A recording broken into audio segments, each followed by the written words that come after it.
May nasirang bagay sa Rusya ngayong linggo na di inasahan ng mga kanluraning analista. Ang krisis sa gasolina ay lumampas na sa pagiging problemang pang-ekonomiya at naging usapin na ng kaayusang pampubliko. Nag-aaway na ang mga Ruso sa mga gasolinahan at sa ilang reyon. Nagpapatayan dahil sa gasolina. Muling lumalabas ang Russian Mafia para kontrolin ang black market ng gasolina dahil sa kakulangan nito. Hayagan ng sinasabi ng mga karaniwang Ruso sa kamera na umaasa silang mamatay si Vladimir Putin dahil ito lang daw ang paraan para maligtas ang Russia. Samantala, nagtala ang stock market ng Russia ng isa sa pinakamalalaking pagbagsak sa isang araw sa modernong kasaysayan nito. Tumutugon si Putin sa alam niyang paraan. Mas mabigat na panunupil. Inaaresto na niya ang mga nagsasabing may mali sa bansa. Iyan ang ginagawa niya ngayon. Sa video na ito, ipapaliwanag ko kung ano ang nangyayari kapag nawalan ng kontrol ang isang modernong estado sa kaayusan ng bansa. Ang mga pamamaril at awayang may kutsilyo sa mga gasolinahan na nangyayari sa bansa at kung bakit inaaresto ang mga mamamahayag at mga pro-Russian, pro-Kremlin na vlogger dahil nagsasabi na sila ng totoo. Dahil dito, bumaba ang approval rating ni Putin kahit sarili niyang manipuladong survey. Pag-uusasan din natin ang panloob na politika ng Ukraine. Dahil hindi rin maganda ang kalagayan nito, tinanggal ni Zelensky isa sa pinakamahalagang tauhan sa pamahalaan ng Ukraine sa pinakamasamang posibleng panahon. Pag-uusapan din natin ang mga kaganapan sa frontline. Ako si Sam at ito ang Business Basics. Tatalakayin natin ang mga pamamaril sa Russia at ang panawagan ng ilan na mamatay si Putin. Nakikita mo, nag-aaway ang mga ordinaryong Ruso gamit ang baril at kutsilyo dahil sa gasolina. Ganito lang nangyayari sa mga bigong estado. At ngayon, nangyayari na ito sa kabisera ng isang nuclear superpower. Pakinggan mo ito. Matagal na akong nakatayo dito, iniwan ko na ang kotse, pumunta ako, kinuha ko na, sinasabi ko, papuri sa, anong camera? Ano ba yan? Nastuck ako dito! Nastuck ako dito! Huwag ka mahulog! Hindi ka mahulog! Papatayin ka yan! Lumayas ka dito! Lalayas na ako dito! Ngayon, hindi ito kasing lala ng nangyari na di na itala sa kamera. Ayon sa Russian media, may pamamaril sa isang gasolinahan sa Rusya sa Chablansk. Noong Hulyo, 11 sa isang Gazprom na gasolinahan, may isang driver na nagtangkang sumingit sa pila sa isang bomba ng gasolina. Pinagsabihan siya ng mga driver, kaya naglabas siya ng non-lethal na baril at binaril ang lalaki. Na-ospital ang biktima matapos barilin at tumakas ang salarin, ngunit nahuli rin. Sa kasamaang palad, hindi ito hiwalay na insidente, kundi bahagi ng lumalaganap na pattern sa bansa. Bago magbigay ng iba pang halimbawa, gusto ko lang sabihin na ayoko ng mga sumisingit sa pila. Sige, magpatuloy tayo. Bago ang pamamaril na ito, may nauna ring pamamaril at awayang may patalim sa St. Petersburg dahil sa halos parehong dahilan. Nagkaroon ng gulo sa gasolinahan. Sa hindi malamang dahilan, may mga taong nauuna sa pila, tapos nagkakagulo sila. At ang gulo na yon ay mabilis na nauuwi sa bagay na walang may gusto. Katulad ng mga gulo ang nangyayari sa Rutsk Oblast sa St. Petersburg, Kaliningrad, Kaluga, Krasnodar, Tatarstan at sa buong Russia. Matindi ang tensyon dahil itong mga pila, sabihin ko sa iyo, itong mga pila, hindi ito kayang tiisin ng isang taong may pasensya. May bagong brutal na video na kumakalat sa Russian social media. Hindi ko ito ipapakita at mamaya malalaman nyo kung bakit. Isang lalaking Ruso sa gasolinahan ang paulit-ulit na sinuntok sa mukha ang babae matapos siyang i-pepper spray nito dahil pinigilan niyang magpakarga ito ng gasolina. Nakunan lahat ito ng kamera. Madaling sabihin na maraming naipong galit ang mga Ruso. At yan mismo ang dahilan kung bakit maraming Ruso ang umaasa at hayagang nagsasabi na sana mamatay na si Putin. Mayroon pa ng isang mamamahayag na hayagang nagsabi na dapat na lang magbitiw si Putin kung gusto niyang maiwasan ang isang digmaang sibil. Isang madugong digmaang sibil. Bago ko talakayin, ipapakita ko muna kung gaano kalala ang mga pilang ito. Panoorin ang clip na ito. Sa clip na ito, isang driver na Ruso sa Novorossiysk ang nagbibideo habang nagmamaneho sa tabi ng iisang pila ng gasolina at sinabing umaabot siya ng 60 kilometro kada oras o 40 milya kada oras. Habang pinapanood ko ang video, mahirap paniwalaan pero iyon ang sinabi niya. Umabot ng halos 100 segundo bago siya makarating sa unahan ng linya. Kung mabilis nating kalkulahin, mga 1.6 kilometro ang haba ng linya, halos 1 milya. Hindi naman mahaba ang pila dito dahil may gasolina pa. Pero sa ibang lugar, inaabot ng ilang araw at nauubusan na ng gasolina ang mga tao. Panoorin ninyo ang video na ito. Ngayon, hindi naman gaano kasama dahil may gasolina pa rito. Nabihira na sa Russia. Sa ibang lugar, mahaba ang pila kaya nagiging malikhain ang mga tao para malaman kung gaano pa sila katagal maghihintay. Panoorin ang video na ito. Makikita dito ang lalaking Ruso na nakapila sa gasolina at gumagamit ng binoculars para makita kung kailan siya susunod dahil sobrang haba ng pila. May isa pang video. Sa rehiyon ng Rostov, may mga Ruso talagang nauubusan ng gasolina habang nakapila para bumili pa ng gasolina. Kaya namamatayang sila ng sasakyan sa gitna ng pila at kailangan nilang itulak ito papunta sa unahan. At sana pagdating nila doon, may natitira pang gasolina sa istasyon. Ngayon, ito na ang kwento na talagang inaabangan ninyong lahat. May mga Ruso na hayagang nananawagan na mamatay na si Putin at mga mamamahayag na Ruso na hinihikayat siyang magbitiw kung gusto niyang maiwasan ang madugong digmaang sibil. Pag-usapan muna natin ang tungkol sa mga mamamahayag. Alam mo, huling nangyari ito sa Russia nung unang bahagi ng dekada 90 bago at matapos bumagsak ang bansa. Malala ang sitwasyon sa Soviet Union at Russia. Pinunan ng mga organisadong grupong kriminal ang iniwang puwang ng huminang estado. Kontrolado nila ang black market, pati distribusyon at presyo. May mga negosyong kumikita noon. Binabasa ko ngayon ang talambuhay ni Putin. Magkakaroon tayo ng video tungkol dyan soon. Pero dati, kahit may lehitimong negosyo ka, walang gobyerno o batas sa Russia na magpuprotekta sa'yo. Kapag gusto ng mafia ang negosyo mo dahil malaki kita mo, wala kang magagawa. Pumili ka lang, mamatay o ipasa ng maayos ang negosyo mo. Kaya yon ang ginawa ng maraming negosyanteng Ruso. Nagpatakbo sila ng matagumpay na negosyo para kumita at makatulong sa bansa. Pagkatapos, may lalapit mula mafia at sasabihin, "Oy, masyado kang kumikita. Bigay mo 50% o kahit 100% sa akin." Kailangan nila itong gawin para protektahan ang buhay at pamilya nila. Kaya maraming Ruso ang ayaw maulit ito at nag-aalala sa krisis sa gasolina. Para sa kanila, bumabalik ang masasamang alaala. Kaya hayagang nananawagan na yon ang mga mamamahayag sa Rusya na magbitiw si Vladimir Putin. Gusto nilang mapayapang bumaba si Putin at ipaubaya sa bagong henerasyon ng leader ang pamumuno para sana gumanda ang kalagayan. Pakinggan ninyo ito. Sa tingin ko, Naniniwala akong dapat magbitiw sa pwesto ang Pangulo. Kailangang umatras. Ito ang aking pananaw bilang isang mamamayan ng Federasyon ng Rusya. Kailangan kong, at yon ako. Naniniwala ako na pagkatapos ng lahat ng mga pangyayaring ito, kung ang taong ito ay may lakas ng loob, dapat siya magbitiw at magsagawa ng patas, bukas at kompetitibong halalan. Naniniwala ako sa aking bansa. Marami ang nagsasabi, Dimitri, sino ang papalit sa kanya? pero sino kung hindi siya? Naniniwala ako sa aking bansa, naniniwala ako na sa ating bansa, umaasa ako na mayroon pa tayong 100 at 40 milyong tao makakahanap tayo ng 450 matinong mambabatas. Pati ng matinong Pangulo na kayang iyahon ang bansa sa kinasadlakan nitong sitwasyon. Maniwala sa akin. Ngunit kailangan tanggalin ang buong pamunuan at magdaos ng bagong halalan para sa Pangulo at mga miyembro ng parlamento. Ito ang aking pananaw. Wala nang ibang paraan. Oo, may iba pang paraan. Nagkamali ako. May iba pang paraan. Pero alam mong madugo ang daan na iyon? Ito ang landas na paulit-ulit na humantong sa malalagim na tunggalyang sibil. Kung ayaw ng kasalukuyang mga namumuno na dalhin ang bansa sa madugong tunggalyang sibil, dapat nilang hanapin ang tapang na magbitiw sa pwesto. Doon. Kravaway. Ngayon, ang nakakabaliw dito ay mahaba ang video ng taong ito. Alam niyang delikado ang ginagawa niya at maaari siyang mamatay dahil dito.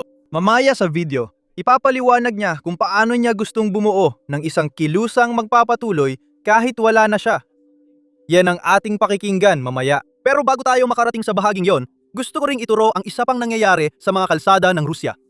Mayroon na ring mga ordinaryong mamamayang Ruso na nakukunan ng kamera na hayagang nagsasabing umaasa silang mamatay si Putin. Alam nilang matanda na siya at naniniwala silang hindi bibitaw sa kapangyarihan si Putin. Umaasa silang mamatay na siya agad para umangat ang bansa. Hindi lang ito isang tao na ginagawa lang para sa views o kung ano paman. Maraming iba't ibang Ruso ang nagsasabi ng parehong bagay. Pakinggan ninyo mismo. Pangarap kong makita ang Russia na wala si Putin. Hindi yung tipong pangarap na makakuha ng diskwento o magbakasyon sa Turkey. Ang ibig kong sabihin, totoong pangarap. Pagkatapos ni Vladimir Putin, magkakaroon ng normal na presidente. Isang taong buhay, malusog, matalino, makatuwiran at disente. Hindi katulad ng meron na yon. At sa totoo lang, Hindi naman talaga mahalaga kung sino ang taong yon. Pwede kahit sino. Mas magiging daang beses pa silang mas mabuti. Si Putin ay isang kriminal at mamamatay tao. Sana magkasakit siya at kunin na siya agad-agad. Sino si Vladimir Putin para sa'yo? Malamang isa siya sa pinakamahinang at pinakabigong leader ng Russia.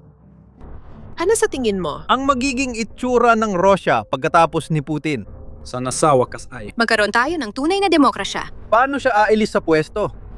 Mamamatay siya. Tinglan? Sana nga. Kung magdasal ang lahat ng eksaktong alas 8 ng gabi, baka mangyari ito agad. Sino si Putin para sa'yo? Sa totoo lang, Isa lang siyang matandang lalaking kinasawaan ng lahat. Si Putin lang titigil bilang pangulo kapag namatay siya, wala na siyang ibang opsyon. Sobrang daming krimen, sobrang daming pagdanak ng dugo, at sobrang daming kawalang batasan na nakakabit sa pangalan niya. Kung tuloy ang propaganda TV ni Putin, huwag tayong umasa ng pagbabago. Bakit natin kailangan ang walang katapusang pamumuno na parang SAR? Hindi natin kailangan yon. para sa mga matagal nang sumusubaybay sa Rusya, alam niyong hindi ito karaniwan doon? Bukod pa rito, seryoso si Putin sa mga ganitong usapin. May mga tao na nagsabi ng mas hindi seryosong bagay, mas hindi dramatikong mga bagay, at wala na sila ngayon sa mundong ito. Ganyan parusa ni Putin kapag kinokontra o kinokritika siya. At hulaan mo kung ano? Mukhang naging chill siya na yung 2026. Sa ngayon man lang, dahil gumawa na kami ng ilang video tungkol sa mga taong hayagang bumabatikos sa kanya. Ngayon, parang bumabalik si Putin sa dati niyang paghihigpit. Tingnan mo ang ulat na ito. Ang lalaking nasa screen mo ay si Ilya Remslav. Napag-usapan na natin siya noong Marso. At gets ko kung nakalimutan mo na siya dahil matagal na. Dati siyang pro-Putin vlogger sa Russia. Sobrang suportado niya noon si Putin. Ilang taon pa lang nang hamunin ni Navalny ang liderato ni Putin, ang taong ito ang nagreklamo o isinumbong si Navalny sa mga autoridad ng Russia. Bukod pa rito, siya ang tumistigo laban kay Navalny sa korte at nagsampa ng mga kaso laban dito. Kaya nakulong si Navalny. Ganoon niya kamahal si Putin. Pero bigla na lang, nung Marso ng taong ito, naglabas siya ng isang malaking manifesto na bumabatikos at hayagang tinutuligsa si Putin. At lahat ng desisyong ginawa niya, mula nang simula niya ang espesyal na operasyong militar na ito, mula walang sinumang umasa rito. At malinaw na ito ay isang malaking bagay. Dahil ang taong ito ang naging muka ng pagsupil na isinagawa ni Putin laban kay Navalny. Kaya malinaw na marami siyang tagasunod. Sa paghayagan niyang pinupuna si Putin, may mga nakikinig sa Russia. Sa manifesto niya, sinimulan niya ito sa linyang talagang totoo. Hindi ko alam paano sasabihin. Sigurado akong mali ang gramatika. Pero sabi niya, kahit ang taong walang imoralidad, masisira kapag nagkapangyarihan. Hanggat si Putin, mahaladong ituro yan. Kasi si Putin ay 26 na taon nang namumuno. May mga batang sa Russia na si Putin lang ang kilalang leader. Kahit prime minister siya, siya pa rin ang totoong namumuno sa bansa. Lagi siyang napapanood sa news channel at nakikita kapag may bumibisitang leader sa Russia, kaya siyang itinuturing na leader kahit hindi opisyal noon. Nagkunwari lang si Dmitry Medvedev na presidente, isang termino para lampasan ang limitasyon ng konstitusyon na ginawa ni Yeltsin. Pagbalik ni Putin sa kapangyarihan, inalis niya ang limitasyon sa termino sa konstitusyon. Kaya pwede na siyang manatili sa pwesto habang gusto niya. Kung gusto ni Putin manatiling pinuno habang buhay, kaya niya itong gawin sa Russia ngayon. Yan ang binabatikos ng taong ito. Isinama pa ang iba niyang reklamo kay Putin na napag-uusapan din natin dito at itinuro niya ang marangyang pamumuhay ni Putin. Marami siyang palasyo na pinoprotektahan ng mga air defense system at gumagastos ng sobra. Tila siya ang pinakamayaman sa mundo. Itinuro rin niya na habang ginagawa ni Putin ang lahat ng ito, kinukuha niya ang mga ari-arya ng ibang mga leader sa Russia, mga leader ng negosyo. Kinukuha niya ang mga ari-arya nila. Pinapapatawan niya ng mas mataas na buwis ang mga tao sa Russia para lang maipagpatuloy niya ang digmaan na ito. at itinuro rin niya ang mga casualties sa mga frontline. Hindi masyadong napag-uusapan sa Russia dahil hindi nila alam ang eksaktong bilang ng mga namatay o malubang na sugatan na Russian sa mga frontline. Pagkatapos ng lahat, siya ay parang isang mahaba ang manifesto. Ilang pahina rin yon. Kaya ilalagay ko ang link ng lumang video para makasunod kayo sa kwento. Pero pagkatapos ng lahat ng ito, sinabi niya na dapat magbitiw si Putin at pagkatapos ay dapat siyang kasuhan bilang isang war criminal, bilang isang taong sumira sa kinabukasan ng Russia. At doon niya tinapos ang pahayag. Isang araw matapos mailathala ito, malaking balita ito sa Russia, hindi lang sa labas. Na-hospital siya sa psychiatric hospital dahil sa isyung pangkaisipan. Ngunit nanatili siyang aktibo at nagbigay pa rin ng mga panayam pagkatapos nito. Kung papakinggan mo ang mga panayam, makikita mong hindi siya baliw. Mukha siyang normal at malinaw mag-isip sa paraan ng kanyang pagsasalita. Hindi siya mukhang may sakit sa pag-iisip o nababaliw. Pero dinala pa rin siya sa ospital. Sa isa sa mga panayam mula sa mental hospital, sinabi niyang dahilan ng pagkaka-ospital niya ay dahil sa mga salita. Ito ay ang mga bunga ng kanyang mga salita at alam mo na, ang mensaheng inilabas niya.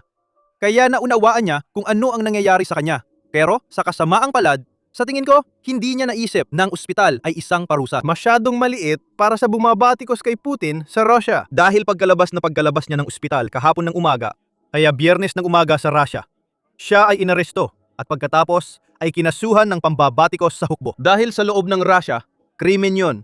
Hindi ka pwedeng bumatikos sa hukbo kahit na makabayan ka pa. Kasi marami talagang tao na pabor sa pananako. Gusto nila na mawala ang Ukraine. Gusto nilang sakupin ng Russia ang Ukraine.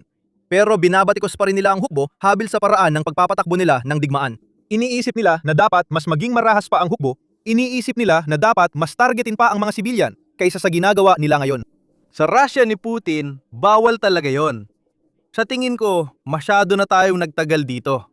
Pero hindi lang siya ang target. Ngayong linggo, may isa na namang personalidad ng oposisyon sa Russia na tinawag na dayuhang ahente. Tawag na ginagamit ni Putin sa mga bumabatikos sa kanya. Kapag naging dayuhang ahente ka sa Russia, sobrang hirap na ng buhay mo. Tinuturing ka na ng tao na parang itinakwil. Tapos ayaw na rin ng mga bangko sa pera mo. Kaya hirap ka nang magrenta. Marami kang hindi magagawa dahil tinawag kang dayuhang ahente. Lagi ring binabanggit ni Putin na hindi lang ito batas sa Russia. Ginagamit din ng ibang bansa. Pero may malaking pagkakaiba sa pagitan ng tinuturing na dayuhang ahente dito sa Estados Unidos at ng tinuturing na dayuhang ahente sa Russia. Matatawag kang dayuhang ahente kahit tumanggap ka lang ng $1 donasyon mula sa dayuhan. Ibig sabihin, nagsisilbi ka raw sa ibang bansa, hindi sa Russia, dito sa US. Napaka-espesipiko nito kung ikaw ay kasali sa politika, kung ikaw ay kasali sa political lobbying. Kung tumatanggap ka ng pondo o sweldo mula sa dayuhang kumpanya o bansa, kailangan mong legal na magparehistro sa gobyerno at sabihing tumatanggap ka ng bayad mula sa dayuhang bansa. FARA yata ang tawag doon. Hindi ako lubos na sigurado, pero sa Estados Unidos, nakatali ito sa politika.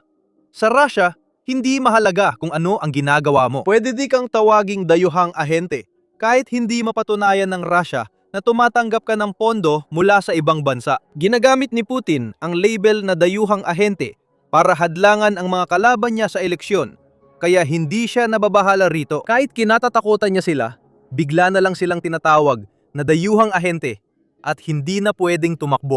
Ganyan ang nangyari kay Navalny noong dekada 2000 at 11 siya sa mga pangunahing personalidad sa Russia. Maraming Russian na hindi masaya kay Putin ang sumuporta sa kanya. Kaya tinawag siyang dayuhang ahente. Marami siyang kaso sa korte, kaya hindi siya pwedeng tumakbo sa eleksyon. Ganito rin ang nangyayari sa taong ito mula sa oposisyon. Ang pangalan niya ay Boris Nazarov. Pasensya kung mali ang bigkas ko. Malapit na ang eleksyon sa Russia ngayong Setyembre, bago pa ito magsimula. Ngayon, kinahabol na ni Putin ang mga taong bumabatikos sa kanya. At syempre, pati na rin ang mga pwedeng tumakbo laban sa kanya o laban sa kanyang kandidato sa eleksyon. Ipinapakita nitong hindi man siya gaanong nag-aalala sa eleksyon. Sinisiguro pa rin niyang maayos at hindi lumala ang sitwasyon. Dito ko gustong talakayin ng mabilis ang mga resulta ng survey mula sa Russia na galing sa opisyal na pollster ng Kremlin. Tandaan ninyo ito dahil malamang na inaprubahan ni Putin o ng malalapit sa kanya ang mga numerong ito. Meron din itong interesanteng sinasabi. Tingnan ninyo, ayon sa datos na ito. Nakalalabas lang, mga 5 araw na ang nakalipas. Ito ang pinakabago. Ang approval rating ni Putin ay bumaba na sa 65.1% ngayon. Ito ang pinakamababa mula nang magsimula ang digmaan. Pero hindi mababa ang 65. Dahil kahit sinong leader sa demokratikong bansa ay gugustuhin ang ganitong approval rating. Ang mahalaga dito ay ang trend. Kaya tingnan ang chart mula nang magsimula ang digmaan. At kung titingnan mo lang ang nakaraang taon, ang trend ay pababa. Bumababa talaga. At interesante ito dahil ang mga numerong ito ay madaling manipulahin ni Putin. Siyempre, kaya nga natin sinasabi na hindi talaga natin mapagkakatiwalaan ang datos na galing sa Russia. Pero ang katotohanan na kaya niyang manipulahin ang mga numero at kahit na may kakayahan siyang gawin yon, ipinapakita ng pababang trend na hindi masaya ang publiko ng Russia. At napapansin ito ng mga mamamahayag na Ruso, mas particular ng mga aktivistang Ruso na nais mapaalis si Putin. Naalala mo ba yung lalaking narinig natin kanina na sinabihan si Putin na magbitiw para maiwasan ang digmaang sibil? Sa totoo lang, tungkol dun sa payo na iyon, hindi naman talaga iniintindi ni Putin ang buhay ng mga Russian. Pero maganda pa rin yung payo na dapat siyang magbitiw. Hayaan niyang ibang tao ang mamuno. Alam ng mamamahayag na yon na delikado ang ginagawa niya at nanganganib ang buhay niya. Kaya sinusubukan niyang magsimula ng isang kilusan kung saan gagawin din ito ng iba pang mga Ruso. Gusto nilang ipakita sa publiko ang hindi nila pagsang-ayon sa mga desisyon ng Kremlin. Pakinggan ang susunod na bahagi ng parehong clip na tiningnan natin kanina. Maraming nagtatanong, Dimitri, ano ang dapat gawin? Paano kami tatahimik? Alam mo, nagsisimula ng kumilos ang mga tao. Napapansin mo ba kung gaano karaming panawagan mula sa mga karaniwang Ruso ang lumalabas sa social media?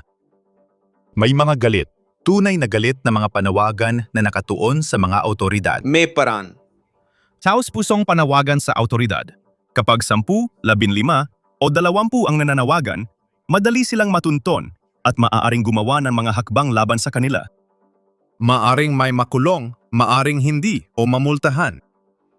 Kung libo-libong tao, 10,000 libo, daan-daang libong tao ang magsimulang gawin ito, mag-record lang ng isang bagay at i-post ito. Doon magkakaroon ng resulta. Iyan ang magiging tinig ng tao at ipapakita sa mundo ang opinyon ng karaniwang mamamayang Ruso. Sa buong mundo, ang opinyon ng mga simpleng. Na yon, sa kasamaang palad, maaaring magulat kayo rito. Pero hindi lang si Putin ang may problema sa bansa. Pati si Zelensky ay may mga problemang panloob din habang may digmaan. At parang siya rin ang may kagagawan nito.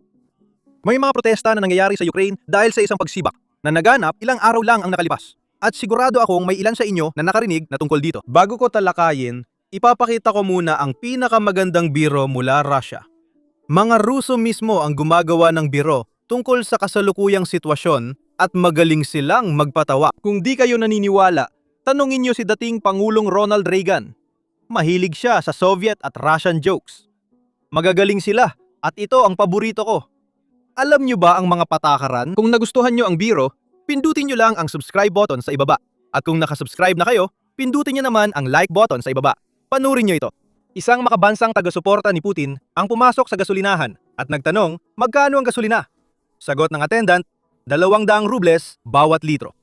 Bakit naging 200? Kahapon, 100 lang ang presyo. Tama po yan. 100 rubles para sa gasolina, isa pa para sa multipolar na mundo. Buntong hininga ng makabansang taga-suporta. Pero buong pagmamalaking iniabot ang 200 rubles. Kinuha ng empleyado sa gasolinahan ang pera, ibinalik at sinabing 100 lang. Walang gasolina. Ganyan ang sitwasyon. Ang Rusya, ang may ikalawang pinakamalaking na patunayang reserba ng langis sa mundo. Pero wala ng gasolina. Huwag mag-alala. Baka pag binigyan pa si Putin ng 3 araw para sa espesyal na operasyong militar, muling magkakaroon siya ng multipolar na mundo. Sa totoo lang, dagdag ko lang, pakiramdam ko kahit magkaroon ng multipolar na mundo, sa tingin ko, hindi magiging isa ang Rusya sa mga lider. Handa na ang China na kontrolin ang Rusya pag-alis ni Putin. Kahit hindi opisyal, sa tingin ko ay palihim lang. Makokontrol ng China ang maraming aspeto ng politika ng Rusya sa mga susunod na panahon. At yan ang video na ilalabas namin sa lalong madaling panahon. Kaya siguraduhin pindutin ang subscribe button. Pero ngayon, ilipat muna natin ang ating atensyon sa lokal na politika ng Ukraine. At bago ko ibigay sa inyo ang lahat ng detalye, gusto kong maging tapat. Hindi ako eksperto sa lokal na politika ng Ukraine. Mahirap na makasabay sa lokal na politika ng Amerika at wala na akong oras para sabayan pa ang politika ng Ukraine. Pero ibabahagi ko pa rin lahat ng alam ko. At pagkatapos, kayo na ang bahalang humusga kung tama ba ang naging desisyon ni Zelensky o hindi. Kaya ang lalaking nakikita ninyo sa inyong screen, ang pangalan niya ay Mikhailo Fedorov. Siya ang dating defense minister ng Ukraine. At kakakatanggal lang sa kanya ilang araw pa lang ang nakalipas. Nitong linggong ito, nitong nakaraang linggo. Tinanggal siya ng biglaan. Maganda ang kanyang resume. 6 na buwan lang siyang defense minister. Dati siyang Minister of Digital Transformation at Deputy Prime Minister ng Ukraine. Pero na-promote at naging defense minister siya mga 6 na buwan nang nakalipas. Marami siyang nagawa sa 6 na buwan. Bata siya, moderno mag-isip, at matatag ang paniniwala kung paano mananalo ang Ukraine sa digmaan. Mabilis niyang isinakatuparan ang plano niya. Napag-usapan din natin siya kanina. Ang unang problemang nilutas niya ay ang Starlink problem, na para sa mga hindi pamilyar, ang Starlink ay ipinagbabawal na sa Russia. Una sa lahat, kung nasa Russia ka, hindi ka makakabili ng Starlink terminal. Pero sabihin na natin na ipasok mo sa Russia ang isang Starlink terminal. Kung nasa loob ka ng Russia, hindi ka makakakonekta sa mga Starlink satellite. Ang terminal ay parang metal o plastic na kahon. Hindi ko alam anong klase. Basta, kahon lang talaga. Hindi ito kapaki-pakinabang. Dahil geo-fenced ang Russia mula sa satellite, hindi ito gumagana. Pero ang ginagawa ng mga Ruso, lalo na ng militar ng Russia sa mga frontline, ay bumibili sila ng Starlink terminals sa pamamagitan ng mga third-party na bansa. Kaya mula Dubai, UAE, India at China, bumibili sila gamit ang peking kumpanya. Tapos, isinusmagel papuntang Russia at sa mga teritoryong sinakop ng Russia sa Ukraine. Hulaan mo anong nangyari? Itinuturing pa ring bahagi ng Ukraine ang mga teritoryong sinakop ng Russia ayon sa Starlink at karamihan ng mga kanluraning bansa. Kaya hindi ito na geofence o na block ng Starlink. Kung may Starlink terminal ka sa lugar na sinakop ng Russia, magagamit mo pa rin ito. Yan ang gamit ng militar ng Russia sa drone, komunikasyon at iba pa. Dahil mas mabilis at maaasahan ito kaysa ibang internet. Kaya umaasa rito ang militar ng Russia at Ukraine at ginagamit nila ito. Nang maging defense minister si Sergey, nais niyang solusyonan ang isyung ito. Paano masisiguro na hindi magagamit ng Russia ang Starlink sa frontline, pero magagamit pa rin ng mga Ukrainian? Kaya nagpasya siyang gumamit ng whitelist. Ang whitelist ay ibig sabihin, kailangan mong irehistro ang Starlink terminal mo sa gobyerno ng Ukraine bago ito magamit. Kung hindi mo ito irehistro, hindi ito magagamit sa Ukraine. Sa ibang bansa pwede pa, pero sa Ukraine, kailangan munang dumaan sa gobyerno para magamit ang Starlink. Na whitelist ang lahat ng Starlink terminal na gamit ng militar ng Ukraine. Kung mamamayang Ukrainian ka na may Starlink, may website ang gobyerno. Pupunta ka ron, magsusumite ng detalye at ID, tapos aaprobahan ka kapag napatunayan nilang ikaw yon. At kung ikaw ay Ruso, sigurado akong may ilang Ruso na nakahanap ng paraan para malusutan ito. Tulad ng paggamit ng peking ID o kung ano paman, pero sobrang bihira lang ito kaya halos wala rin itong epekto. Ang karamihan ng mga terminal ng mga Ruso ay hindi gumagana sa mga frontline. At malaki ang naging epekto nito sa kung paano nagaganap ang labanan. Nang ipinatupad ang planong ito, ilang buwan na ang nakalipas. Nakita natin ang malaking pagbaba ng opensiba ng mga Ruso sa frontline. Malamang nakita rin natin ang pagbaba ng mga drone na ginagamit nila gamit ang Starlink. Tumigil sila sa paggamit ng Starlink. Kaya, kinailangan nilang maghanap ng ibang solusyon. Malaki ang papel nito sa pagpigil sa opensiba ng mga Ruso. At sa ilang lugar ay nakakausad pa ang mga Ukrainian. Kaya, nakakagawa sila ng kontra-opensiba. Kaya malaking tagumpay ito. Bukod pa rito, napag-usapan din itong nakaraang buwan ang bagong operasyon ng mga Ukrainian, ang Operation Logistical Lockdown. Mga drone na maikli ang saklaw ang ginagamit nila sa mga frontline. Ito ang mga FPV drone. Ginagamit nila ito gamit ang Wi-Fi o kaya naman ay gamit ang mga kabel, fiber optic cables. Maikli lang ang abot ng mga iyon. At pagkatapos, meron tayong mga long range na drone na kayang lumipad ng libu-libong kilometro papasok sa loob ng Russia para sirain ang kanilang mga refinery. Pero ang medium range na drone na kayang bumiyahe ng ilang daang kilometro, dito talaga ginugol ng taong ito ang effort at resources para magawa. Ngayon, pwede nang targetin ng Ukraine ang likod ng frontline, tulad ng mga logistical center, fuel tanker, supply depot, at iba pang tumutulong sa hukbo ng Russia. Gaya ng alam ninyo sa mga video namin, malaki ang epekto nito sa hirap ng Russian army sa front lines. May tropa nang walang fuel para magpatuloy. May mga Russian tank. Hindi pala tank, siguro Russian. Ano nga ba tawag doon? Mga armored vehicle na iniiwan dahil naubusan ng fuel at di na magamit o magpatuloy sa biyahe. Malaki rin ang epekto nito. Sa 6 na buwan, marami siyang nagawa at naniniwala siyang ito ang paraan para manalo ang Ukraine. Ang buong pilosopiya niya sa pakikipaglaban ay hindi kayang manalo ng Ukraine sa isang digmaang paubusan laban sa Russia.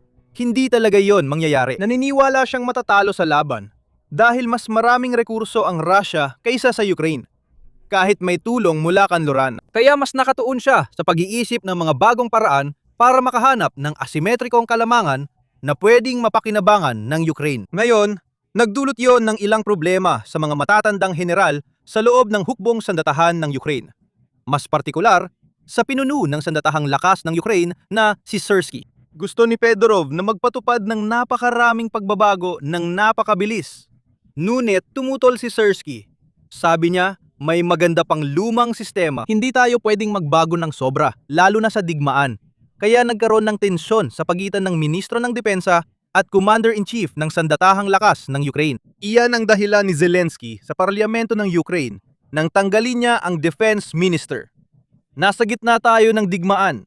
Hindi dapat mag-away ang dalawang pinakamataas na opisyal. Sa isang perpektong mundo, sabi ni Zelensky, mga salita niya ito, hindi akin. Gusto sana niyang tanggalin pareho sila. Pero hindi niya magawa yon dahil nasa gitna sila ng digmaan. Kaya tinanggal niya itong isang ito. Ngayon, hindi lahat ay naniniwala sa paliwanag na ito.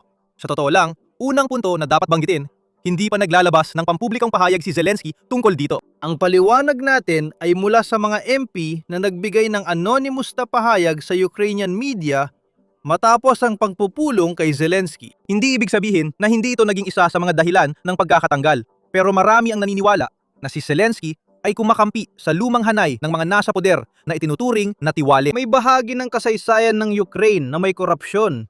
Hindi kasing lala ng Russia. Pero hindi rin maganda. Marami ang nagsasabing pinoprotektahan ng Ukraine ang lumang hanay ng mga nasa poder at hindi binibigyan ng tsansa ang kabataan sa posisyon kahit magaling sila. Yan ang argumento ng kabila. May ilang mga protesta na nagaganap sa Ukraine. Hindi ito malalaking protesta. Siguro ilang daang tao lang o baka ilang libo lang. Hindi ko alam ang eksaktong bilang, pero may mga taong nagpuprotesta tungkol sa pagtanggal sa trabaho. Sabi ng parlamento ng Ukraine, hindi nila aprobahan ang bagong defense minister.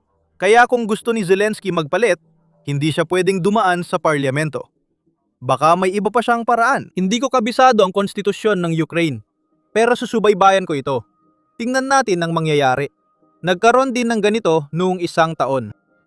Noong Hulyo rin, parang sa buwang ito, mukhang may ugali ang Ukraine na lumika ng mga panloob na issue o si Zelensky mismo ang may ugali na lumika ng mga panloob na issue.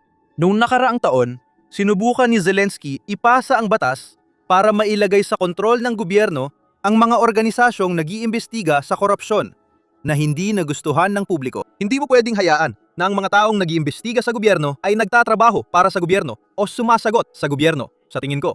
Kaya iyon ang ikinatuwa ng mga tao. At umatras naman talaga si Zelensky. Kinailangan niyang bawiin ang batas na pinirmahan niya at naging maayos naman ang lahat. Pero noong panahon na yon, mas malalaki ang mga protesta kaysa sa mga nakikita natin ngayon. Kaya tingnan natin kung ano ang mangyayari. Siyempre, patuloy ko kayong bibigyan ng update anuman ang mangyari dito. Pero gusto kong bumalik sa mga linya ng labanan dahil may sinabi si Zelensky na interesante na may kinalaman sa krisis sa gas o krisis sa gasolina na nararanasan na yon sa Russia. Sinabi niya na layunin ng Ukraine ay mamuhay ng payapa, hindi para mawalan ng gasolina ang Russia. Pagkatapos, nagbitiw siya ng isa sa pinakamatitinding pahayag sa digmaang ito. Pakinggan ninyo. Hindi namin layunin na maubusan ng gasolina ang Russia, kundi isang Ukraine na wala ang Russia. Isang Ukraine na walang digmaan. Isang Ukraine na bahagi ng Europa at isang Ukraine at Europa na malaya sa banta ng Moscow. Ukraine at Europa na walang banta mula sa Moscow. Ngayon, magpapalit tayo ng paksa at may isa pa tayong panayam mula sa mga opisyal ng gabinet ng Ukraine. Sa tingin ko, di ko alam kung opisyal siya ng gabinete sa Ukraine, pero siya ang pinuno ng drone force ng Ukraine. Siya ang namumuno sa logistical lockdown campaign na madalas nating tinatalakay dito sa channel. Kamakailan, na-interview siya ni Kaylin Robertson, isang YouTuber at mamamahayag, at tinalakay nila kung bakit hindi tinatarget ng Ukraine ang Kerch Bridge. Kung titingnan ninyo ang ginagawa ng Ukraine, mapapaisip na kung bakit di pa nasisira ang tulay. Gayong tinatarget na nila ang mga tanker sa dagat ng Azov. Tinatarget din nila ang mga tanker sa Black Sea na pag-uusapan natin mamaya. Malinaw na kaya ng Ukraine tamaan ng tulay, pero hindi nila ito ginagawa. Ano ang dahilan? Pakinggan ang paliwanag. Hindi namin ginagalaw ang Crimean Bridge kung hindi mo napansin. Hayaan natin silang makalabas dun. Hayaan natin dumaan ang milyon-milyong tao sa tulay nang hindi humihinto at magmaneho lampas Urals para mamuhay ng payapa.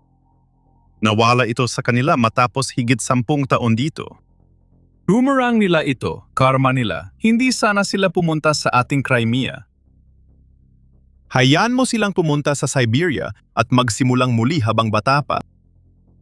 Hindi natin sila pipigilan. Hayaan na lang silang umalis. Gagambalayin pa rin natin sila, pero hayaan nating umalis sila. Ngayon, mas may saysay na ang sagot niya. Gusto niyang bigyan ng tsansa ang mga Rusong iligal na naninirahan sa Crimea na umalis. Tulay lang ang daan palabas dahil napakadelikadong bumiyahe sa mga highway ng land bridge. Lalo na kapag pumapasok o lumalabas ng Crimea. Kaya tulay lang ang ligtas na daan para makaalis ang mga sibilyang Ruso. At sana, doon din dumaan ang hukbong sandatahan ng Russia. Pero may masamang balita pa para sa mga Rusong umaalis ng Crimea dahil hindi rin naman mas maganda ang kalagayan sa loob ng Russia. At ito ay isang bagay na hayagang pinag-uusapan ng mga ekonomistang Ruso. Simula nang magkaroon ng krisis sa gasolina sa Russia, kinukuha ni Putin ang yaman ng ibang reyon para suportahan ang Moscow at St. Petersburg, ang pinakamalalaking lungsod kung saan nakatira ang mga elite. Ang Moscow ang pinakamalaking lungsod sa Europa na may 13 o 17 milyon populasyon at ang St. Petersburg ay may 5 milyon. Maraming tao ang nakatira dito, pero ibig sabihin nito, may 120 milyong Ruso pa ring nakatira sa labas ng lungsod dahil 140 milyon ang populasyon ng bansa. Pakiramdam ng mga hindi nakatira sa mga pangunahing lungsod ay niloloko sila dahil ang Kremlin ay sa hirap lang ng mga taga-lungsod na katuon. Hindi talaga nila tinitingnan ang lahat ng iba pang mga reyon na bahagi pa rin ng Rusya. Ayon sa ekonomistang ito, may tunggalian ng mga uri. Marami ang galit sa Moscow. Pakinggan ninyo. Ngayon, ninanakawan ng Moscow ang mga teritoryo. May mga taga-Rusya na nagsasabing na yon lang nila naranasan ang ganitong galit laban sa Moscow sa mga rehiyon ng Rusya. Pinalala pa ito ng krisis sa gasolina. Ibig sabihin, kinukuha nila ang gasolinang pinakakailangan, iyong kailangang ipadala sa Moscow. Para makapaglibot ang mga tao sa kalsada, gamit ang makikinang na sasakyan at lumikha ng ilusyon ng isang mapayapang lungsod sa isang mapayapang bansang nasa digmaan. Nakakainis kapag may combine sa bukid, pero walang mailagay na gasolina. Wala talagang magagawa. Napunta na rin sa frontline ang diesel, kaya wala ka nang magagawa. Ngayon, ito ay tungkol sa bagong kampanya ng Ukraine na nagsimula noong Miyerkules.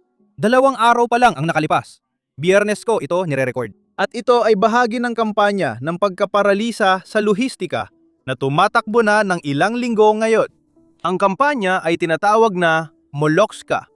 Hindi ko alam kung ano ang ibig sabihin nun, sa totoo lang.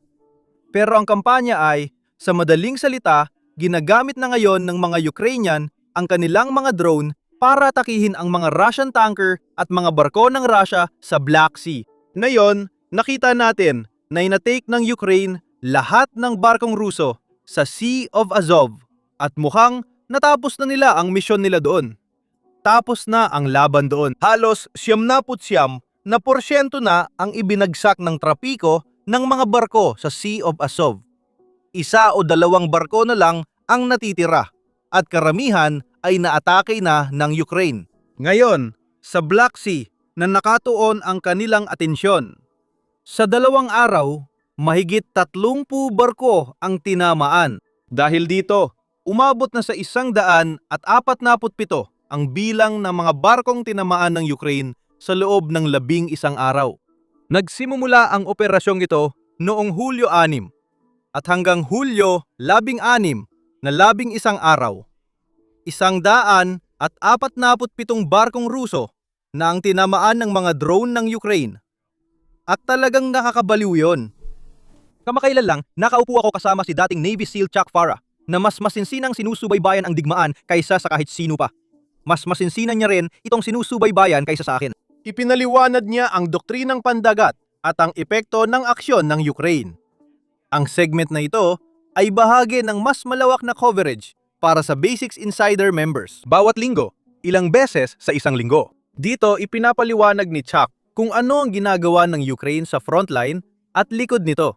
Paano tinatarget ang mga Ruso at ang kanilang plano. Kaya kung isa ka sa mga interesado sa buong detalye, kasama ng iba pang tactical na pagsusuri na ginagawa namin, maaari kang maging miyembro ngayon din sa pamamagitan ng pagpindot sa join button sa ibaba o pagpunta sa basicsinsider.com. Suporta mo ang dahilan ng aming pagpapatuloy at pagiging independyente ng pamamahayag na ito. Linggo-linggo, nagpo-post kami ng eksklusibong nilalaman para sa mga miyembro na hindi pwedeng ilabas sa publiko dahil sa YouTube algorithm.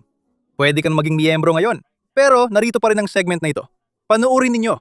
Maligayang pagbabalik. Ngayon, may battlefield breakdown tayo kasama si dating Navy SEAL Chuck Farr. Masaya akong nandito. Tara, himayin natin ang ilang maiikling battle clips. At sa totoo lang mga kaibigan, sa tingin ko, alam na natin kung paano matatapos ang mga ito. Kanina umaga, ang Ukraine ay unang gumamit ng UGV o Unmanned Ground Vehicle at bumaba sila sa isang isla sa Black Sea. Hama, ito ay sa Kinburn Spit na isang maliit na bahagi ng Barrier Islands sa timog ng Kherson. Pinapanood mo ang isang bagay na hindi pa kailanman nangyari sa kasaysayan. Isang bangkang walang sakay na nagbababa ng rampa at nagpapalapag ng sasakyan panlupang walang sakay. Mukhang may 20 mm na kanyon dito. Hindi ko lang masyadong nakita pero malaki talaga ang baril na yan. Oh, kung 50 caliber na machine gun yan, hindi pa ako nakakakita ng ganung muzzle device. Iyan ang matagal nang pinagsasapantahaan ng mga tao, mga robot na lumalaban. Unti-unti na itong nagiging totoo. Talagang umaabot na tayo sa puntong. Nagiging karaniwan ng Autonomous Terminal Guidance sa magkabilang panig. Unang inilabas ito ng Ukraine pero nag-post lang ako ngayon ng infographic tungkol sa Geran 4 na talagang mabilis. Ito ay Russian na bersyon ng Shahed na jet-powered mabilis kayang mag-pull ng maraming Gs at ginawa para makaiwas sa interceptor drones. At meron itong AI, alam mo na, machine learning. Dating tawag dito ay expert system bago naging AI, pero kaya nitong mag-lock at tamaan ang gumagalaw na target. Hindi maganda yon. Oh, grabe talaga. Sige, sa susunod na clip, makikita natin ang mga oil tanker na tinatamaan sa dagat ng Azov. Makikita ninyo, mga kababayan, na maraming target. Lahat ng barko ay nakaturo at nakaangkla sa iisang direksyon. At kapag nakaangkla ang barko mo, nasa loob lang ito ng sakop ng kadena ng angkla. 360 degree na anggulo. Sa loob ng 4 o 5 araw na tumagal ang kampanyang ito, tinamaan ng Ukraine ang mahigit 100 barkong pangkalakal ng Russia sa dagat ng Azov. Gaya ng sinabi ko, napakaraming target dito. Makikita mo, umiikot ito ng 100 at 80 degree at literal na may mga barko kahit saan ka tumingin. Mga 7,000 toneladang distillate carrier ang mga ito. Kaya nagdadala sila ng mga distillate products gaya ng gasolina, kerosene, gasolina. At palagi silang tinatamaan tulad nitong isa. Tinataman sila sa bridge ng barko, navigation spaces o engineering spaces. Malinaw, pag may dala kang gasolina, tiyak mapapahama ka rito. Naubos na ang gasolina sa Crimea. Totoo nga. At isa pa sa mga mahalagang bagay, Sam, alam mo, perwisyo kapag kapos ka sa gasolina. At kung isa kang sibilyan, mapipilitan kang maglakad kung may pupuntahan ka. Ang totoong problema, paubos na ang diesel mo, kaya bilang sundalo, kailangan mo nang maglakad. Ibig sabihin, hindi magagamit ng air defense system mo ang diesel generator na nagpapatakbo sa kanila. At saka, nawalan din ng kuryente sa buong Crimea. Kaya lalong lumalala ang sitwasyon. Marami sa mga barkong ito ay nakaangkla ngayon malapit sa tulay ng Kerch. Kaya ang ginawa ng mga Ruso nang dumating ang lahat ng mga drone na ito at halos bawat 2 oras ay may barkong Ruso na tinatamaan o pinapalubog ng mga drone. Tingnan mo, nasa lilim ng tulay ng Kerch ito, kaya kinailangan magdesisyon ng mga Ruso. Protektahan ba ang tulay o ang mga barko? Makikita mo kung paano ito ginawa ng taong ito.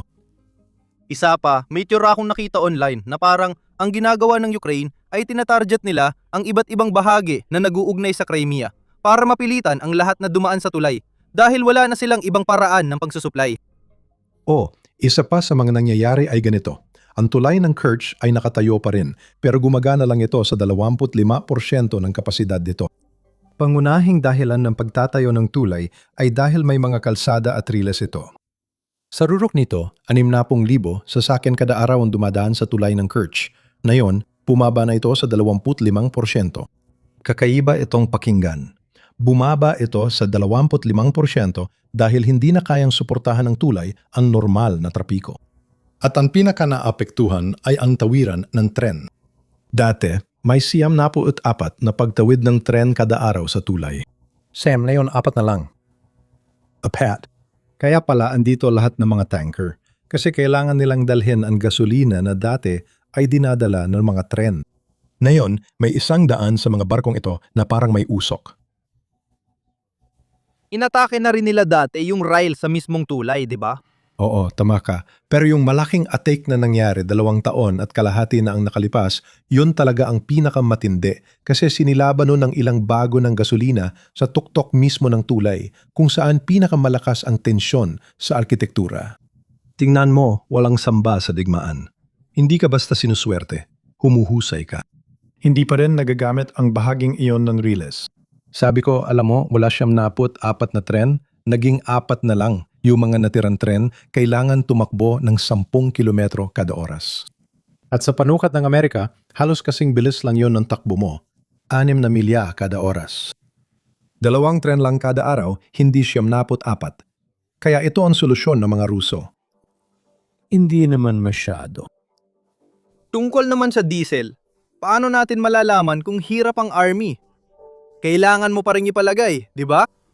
Laging nauuna si army sa anumang meron sila. Kaya ang mga sibilyan ang unang nahihirapan pag may kakulangan. Nangyayari talaga yan at hindi pa masyadong pinag-uusapan ng mga tao to pero gumawa ko ng ulat para sa Kiev Post dito. Diyos ko, hindi ko na maalala. Pare, Ilang oras lang ang nakalipas. pero... Nakinig ako. Pero isa sa mga nangyayari, hindi ito pinag-uusapan ng mga tao. Nasa kalagitnaan na tayo ng Hulyo. Sa Setyembre sa Rusya, magsisimula ng umulan ng niebe. Kailangan nilang anihin at ipamahagi ang mga pananim dito sa susunod na 45 araw, di ba? Sam, hindi nila magagawa yon. Wala silang diesel. May video clip tayo mamaya kasama ang isang babaeng nag-aalaga ng hayop sa Rusya at sinasabi niya, walang diesel ang mga lalaking nag-aani ng butil, hindi nila kayang bayaran sa kasalukuyang presyo. Sabi niya, hindi ko mapapakain ang mga baka ko dahil hindi ko kayang bilhin ang butil sa presyong kailangan ng mga nag-aani. Hindi lang yun ang problemang pang-ekonomiya. Totoo naman at pwedeng maantala ang distribusyon. Pero ang pinakamalaking problema, wala talagang diesel. Hindi mapapatakbo ang mga combine at truck papunta sa sentro ng distribusyon. Walang lokal na distribusyon dahil diesel at gasolina rin ang gamit ng mga truck na iyon. Kaya sa susunod na 45 araw, makikita mo ang malaking kakulangan sa ani sa Rusya. Tingnan natin, alam mo, ubos na gas ng mga tao at kapag nag-utom sila, umiinit ang ulo nila. Kapag gumagawa ko ng mga video, nauuwi ito sa sobrang pananaliksik na di nakasya sa isang episode. May ilang manonood na nagsabing kumahaba ang mga video at nauunawaan ko naman yon. Sa tingin ko, abot ng 30 minuto pataas ang video na ito. Kaya sobrang haba na. Patuloy pa rin akong nagsasaliksik at gusto ko pa ring talakayin ito. Kaya nagsimula kaming maglabas ng mga extended na bersyon ng mga video na ito para sa aming mga miyembro. Kung hindi ka pa miyembro, may isa ka pang dahilan para mag-subscribe. Lalo na kung interesado kang malaman ang mga kaganapan sa frontlines, Ukraine at Russia. Kaya maaari kang maging miyembro sa pamamagitan ng pag-click sa join button sa ibaba o pumunta sa basicsinsider.com. Ako si Sam. Yun lang muna para sa inyo. Magkikita tayo sa susunod na video.